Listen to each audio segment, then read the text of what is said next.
Kasi, Ano bang point nyo? hindi kami nagre-return yan kasi nasa policy siya. Oh, nasa policy. Ito guys, so, paano kung nabili ko na to? Nandito pala ang rules nila sa resibo. Bawal na palang ibalik. Paano yun? Nandito na pala yung rules nila sa resibo. Nabayaran ko ni. Andito na yung resibo eh. Bawal na palang palitan. At saka ang pinapapalitan ko, size lang, hindi naman cash.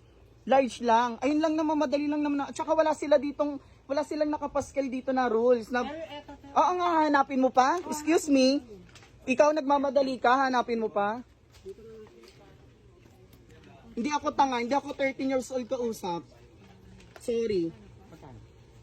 Dahil mahirap lang kami, may pasyente kami doon, oh. Nagtataiyo, emergency. Kanina pa ako dito, oh. Walang bantay yung pasyente ko doon, ako lang mag-isa. Kung kayo nasa kalagayan ko.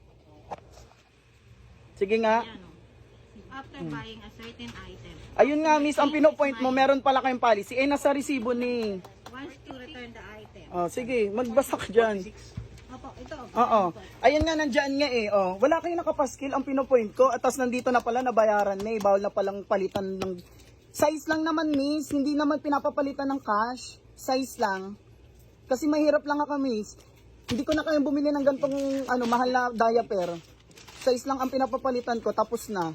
Ayun lang po. Kanina pa ako dito. Yung pasyente ko doon nagtatain, oh. Emergency, oh. Walang bantay. Ako lang mag-isa. Naiintindihan kita. Wala kayong policy na nakasulat dito, eh. Alam ba nila, mga customer nyo? Oh, di ba hindi? Kung papalitan nyo yan, wala na ako dito kanina pa. Ang dami nyo na sinabi. Ayun nga, ang dami ko na sinabi. Tama naman ako, ah. Na kami. Anong nilait? Walang panlalait doon. May video, oh. Saan lait doon? Wala, hindi kita nilait, miss. May CCTV kayo kahit mag-review ka. Hindi kita nilait. Ikaw ang nanlait. Ikaw ang nang-insulto. Ang sabi ko lang po yung rules namin. Huwag ka nang mag-ano-ano. May customer ka ganina. Ako lang mag-isa dito. May video. Oo. Dali na. Dito po ito nakalagay sa ano ng Oo nga, oh.